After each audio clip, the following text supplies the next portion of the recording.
Hey guys, and welcome back to another episode of Super Stache Bros. You got it right this time. So, this is our weekly movie review, and or weekly movie watch list, as we like to call it. And as usual, I'll let my associate here start us off with each of the movies. But I do want to say that each week we post the movies that we're going to watch for the next week. So if you get a chance, check it out in the comments of the video, and you can watch along with us, and then maybe give us some feedback on what you think in the comments of next week's video. So without further ado, we'll jump right into it. This is a mixed bag of movies this week in terms of genres. So just right off the bat, starting with one of my personal favorites, is actually really surprising, is One Cut of the Dead. It's a foreign film. I think it's a Korean film, if I'm not mistaken. So it is marketed as your typical zombie film. It's about the cast and crew of this TV show that get attacked by zombies, and they have to fight for their lives.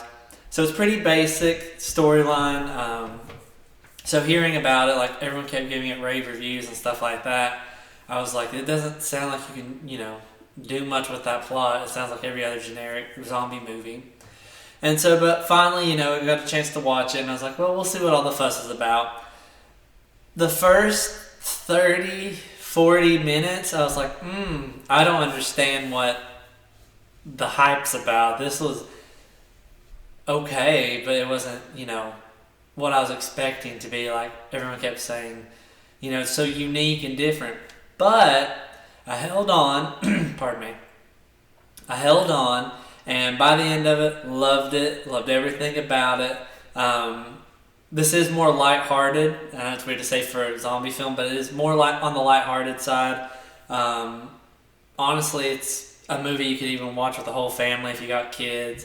It's good characters, good story. Good ending. It was really surprising how well it was done. It wasn't like most typical zombie films. Even with that basic of a plot. And don't spoil it for yourself. Don't read anything. It's better just to watch it. Because it was a roller coaster ride of weird emotions. Because starting out, it was like, this is okay. But then by the end, I was like, that was really unique. And that really was enjoyable. So I really liked this one. I think I'd give this one like 10 out of 10. I really enjoyed this one too. I kind of was in the same way. Like I thought that the gimmick of the whole movie was going to be this one cut sequence of this like little zombie movie and everything like that, and that's what everybody was hopping up as being what's so unique and everything about it. And it was pretty cool to watch. And then honestly, I thought the movie was over. There was some credits in the middle of it, and I was like, was that the movie? And I almost turned it off and thought, wow, that was a really, really short movie. But then the real movie kind of kicks in after that, or it's really a mixed bag. This is really a unique movie, and that's what makes it so good. It's like, it's like 2 or 3 movies mixed into one movie. You got your zombie movie, but you got like real life characters, and it's a family movie. It's a very strange kind of roller coaster ride of a movie. So if you get to the part with the credits, keep on going, because that's not even the halfway point of this movie and everything like that. So I would have to give this one like probably a 10 out of 10 as well. I mean, it's, like I said, a very unique movie, which, zombie movies are pretty typical for the most part. I love them. I'm a sucker for a horror movie, and I will watch the same plot over and over and over again, like most horror movie fans will do. But I do have to give extra props when something is unique and stands out, and this one definitely did. So it was very good. Yeah. If you want to watch that one, it is streaming on Shudder, or you can buy it for like $2.99 on Amazon Prime. It's worth it. like I said, it's the fun little film for the whole family. I think everyone would enjoy it. And I think it's a nice introduction to zombie or horror films in general for kids if you have them and you want to get them into it. So moving on to the opposite end of the spectrum, a more darker movie. It even says it's in its title, A Dark Song. This one is an Irish-British collaboration, if I'm not mistaken. This one was definitely very serious, very dark. It's basically a woman, and this is not a spoiler, she lost her kid, she wants something back, so she hires this witch. It's a male or warlock, whatever you want to call it. They go out to this old abandoned plantation style house, and they spend the next year there setting up these rituals. And what sets this apart from the other movies is the fact that so much time is spent on actual dark rituals. And if you read interviews with the director, he changed it slightly because he did not want to actually do the complete rituals like they were doing. So he only changed it slightly so it wouldn't actually, potentially work. But they took a very realistic, serious approach to the idea of people that practice witchcraft, dark magic, stuff like that. And so really it's very slow burn. For the first half of the movie, it's just this witch guiding this grieving mother through the processes of all these rituals and trials she needs to do in order to, I think, if I remember, they get to meet, at the end of it, after all this grueling rituals, they get to meet their guardian angel, and they get one wish. And so the witch doctor's doing it because, he gets a wish at the end of it too. And so really for the first half, it's just the two of them battling back and forth because he's doing all this weird stuff to her, and then she's getting PO'd because nothing seems to be working, and she's growing impatient. And so it's really a character study as they fight each other, and they're stuck in this house, they can't leave it. And then about halfway through, it completely changes up gears, and it gets into some really creepy stuff. But again, they wrap it up really nicely. So it's one of those movies that starts off different. This one starts out more psychological horror, and then it kind of dwells more into the supernatural as the movie progresses and the rituals progress. So that's another unique thing about it, is at the start of it, there wasn't anything supernatural, but the more they do these rituals, there's tiny bit more supernatural stuff starts occurring throughout the film. And so I thought that was a nice little build-up to the conclusion, which was really good. So I would recommend it. Yeah, this one, I think what really does set this movie apart from most of these movies like this is that so much realism is put into everything. It is a very slow burn movie because it's a slow burn for the characters themselves that's trapped in this house for a year, and they're working on these rituals and doing these crazy symbols, and she's actually having to learn all this stuff that he's teaching her because it's very dangerous to do anything wrong. And it has some really creepy stuff that goes on toward the end. It lends almost enough realism that you buy into this as being something real, and so I think that's what really sets this movie apart. I'm also a sucker for movies that deal with the occult and stuff like that, and this one is one of the most realistic looks at one. The movie is basically about this ritual and then the payoff from it. So I highly recommend this one as well.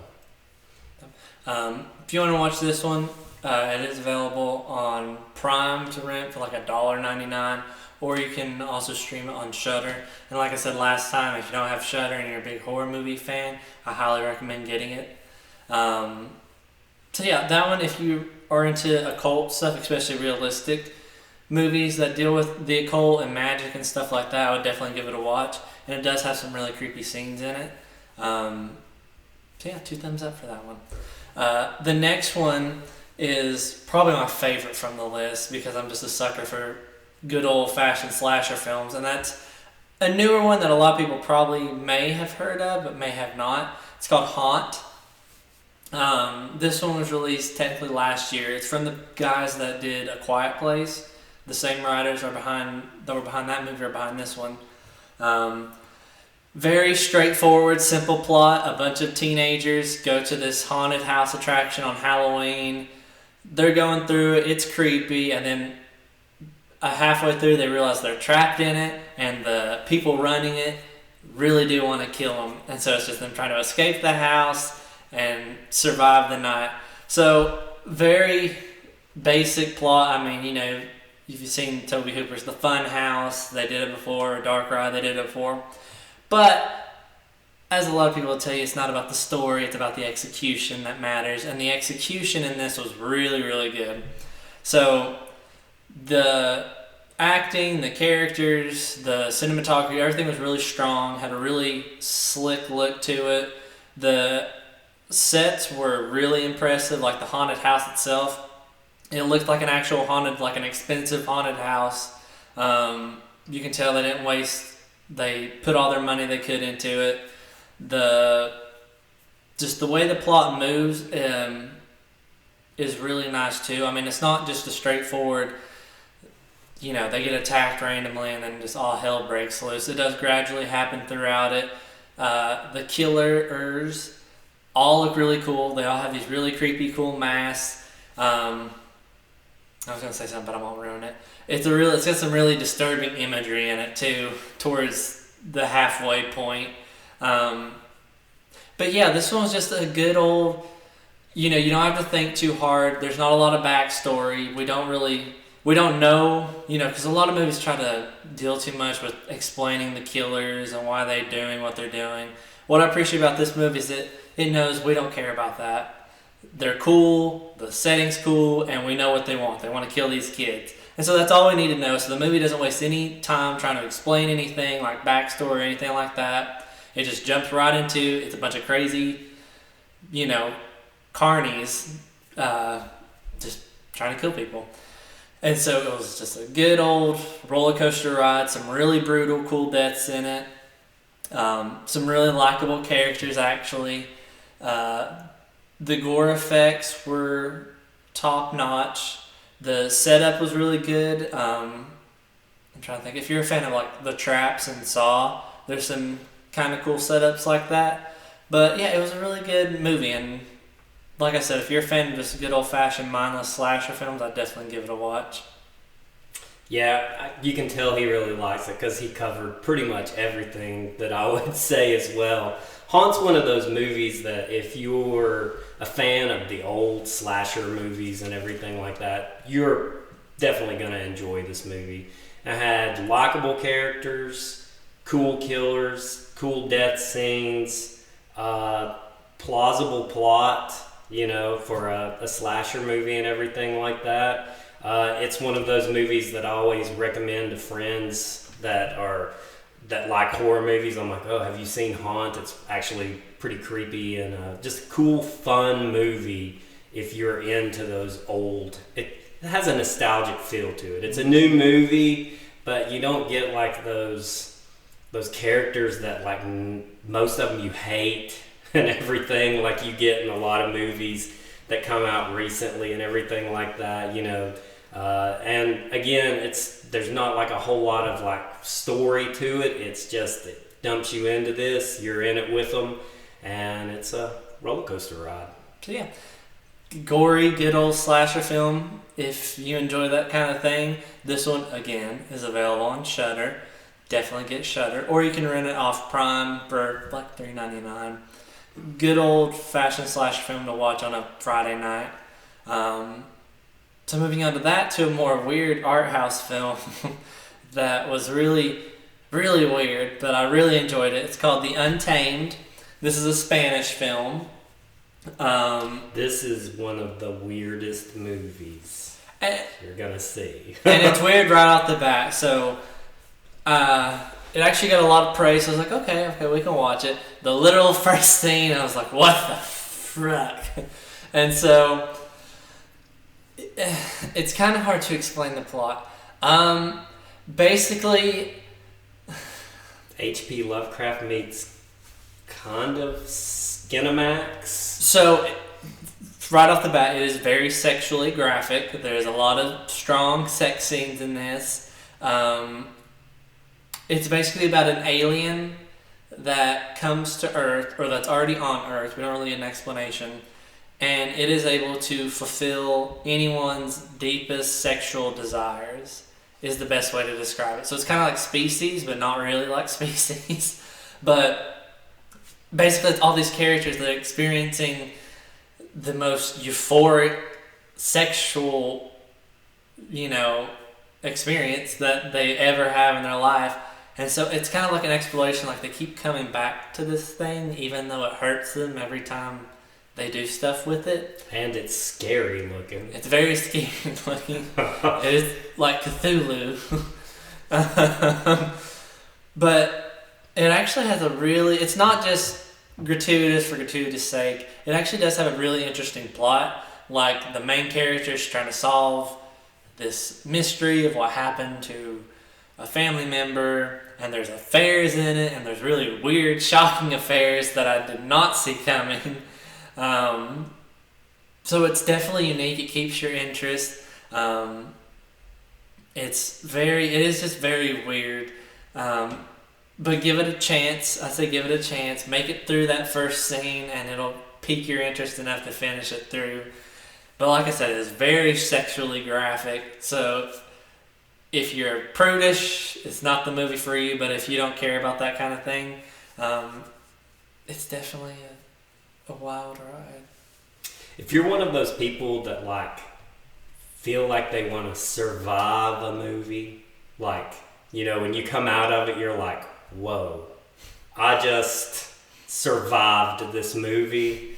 This is a good movie to survive. And, fans of kind of extreme horror or, will kind of get what I'm trying to say. This movie is like one of those movies that if you show your average moviegoer this film, they are definitely going to have questions about your morality, your judgment, and many other things. This is a really weird, really, in a weird way, thought-provoking movie. When it's done, it's just like, wow, okay, what did I just watch? That was an insane little ride. And just for that, it is worth watching. It's worth watching. But if you are offended by sexual content in movies, this movie is very, very, I cannot explain, it's very graphic. So it's not a typical mainstream horror film. So if you're a fan of films that aren't afraid to be different, I definitely check it out. If you want to watch it, it's available on YouTube, or I think Hulu's rent for $2.99. So not a well-known film. I think it came out 4 years ago, but it's definitely one I've remembered ever since. So yeah, I enjoyed it. I think if you're a fan of extreme horror, you'll enjoy it. So again, 2 thumbs up. The last film on the list is probably one of the best Christmas horror films I've seen in a long time, and that's Better Watch Out. This one came out last year too. Very simple, the same classic simple setup. Teenage babysitter is hired by this family going out of town to watch their 12-year-old or little son for the night on Christmas, and then things hit the fan. So again, it's kind of like One Cut of the Dead, where they take the simple premise that we all know and we're all familiar with, and it's babysitter, kid, danger, killer, but they flip it in such a way that it's really unique, really original. And I think that's one of my favorite types of films, is films that can take that simplistic plot and then spin it in a way that it's 100% unpredictable and really original. So for the first half of this movie, kind of like one cut of the dead, it plays like your typical, home invasion film. The way they make you set up everything, and I'm like, okay, this is enjoyable, but I don't get the praise. It's kind of just your generic home invasion flick. And again, at the halfway point, there's a huge twist, and it's like completely shifts the gears. I was like, oh, okay. And then I was hooked from that point to the end. Every scene was shocking, unpredictable. I was like, I don't know what's going to happen. And by the end of it, I was like, okay, that was really impressive what they did there. And so, and I'm also a sucker for any Christmas horror film. So it's very Christmas spirit. It has got some violent scenes in it, surprisingly. For a film that features an entirely cast of like 15-year-olds. But yeah, this one was really enjoyable. It was really original. Had a lot of twists in it. Wasn't expecting a lot of the stuff that happened. So yeah, if you enjoy classic home invasion films, but with a huge twist on it, definitely give it a watch. But yeah, I thought this was an enjoyable ride. Yeah, I'm a huge fan of Christmas-related horror films. I actually collect them, every one of them that I can find and everything. Good and the bad. I think there's something about turning Christmas into something scary that is appealing to me and everything like that. And this movie it's very good. It's, as my partner here said, it takes your typical like babysitter horror movie and it kind of flips it on its head. And, you can kind of tell we're holding back talking about it because we don't want to give away any of the movie and everything. It's just one of those that you need to go ahead and watch. And if you're a collector of Christmas horror movies, you're probably going to add it to your list, as I did. And this one is an Australian horror film, and Australia has some really good stuff. But if you've ever seen The Visit, the two little kids from that movie are the main kids in this one. So it's kind of cool to see them re-collaborate in completely different roles. So yeah, if you like this one's available for streaming on Shudder or Vulu. I don't have Vulu, but if you do have it, it's free to stream on there if you're subscribed to it. Or of course, Prime has it. You can rent it for $3.99. But yeah, I thought it was a pretty good week for movies. Like I said, they're kind of all over the place, from lighthearted, fun zombie movies to slasher films to dark occult films to really weird alien films to Christmas movies. So it's a nice mixed match bag of things that you can pick from. I enjoyed all of them. They're all really enjoyable in their own unique way, and I really appreciate that. Most of them are really original in the concepts they do, even though they're, it's the same tired concept. Pretty much all of them are, actually, now that I think about it. All of them, at their core, is just the same basic plot, like an alien on Earth, a slasher film, babysitter stalking, stuff like that. But all of them manage to turn that concept on its head and make its own unique spin on it. So I think I really appreciated that about all the movies we watched this week. But yeah, it was a really good week for movies, and we have a really good week of movies planned for next week. So, like I said, be sure to check down in the description of this video, and you'll see what we're going to be watching next week, which we have some good ones picked out for next week. Yeah. And we'd really like to hear your comments and everything. And I am really, really, really interested in comments involving the Untamed. So, if you watch that movie, let me know. I want your take on that movie. So, I have to say that was my favorite movie of this whole bunch, just because I'm not easily shocked, and that was a pretty shocking movie. So, but that wraps it up for this week. Like I said, be sure to check out the description, see what we're watching next week, and chime in. And if you like this video, be sure to give it a like and give us a subscribe. And till next time. Till next time.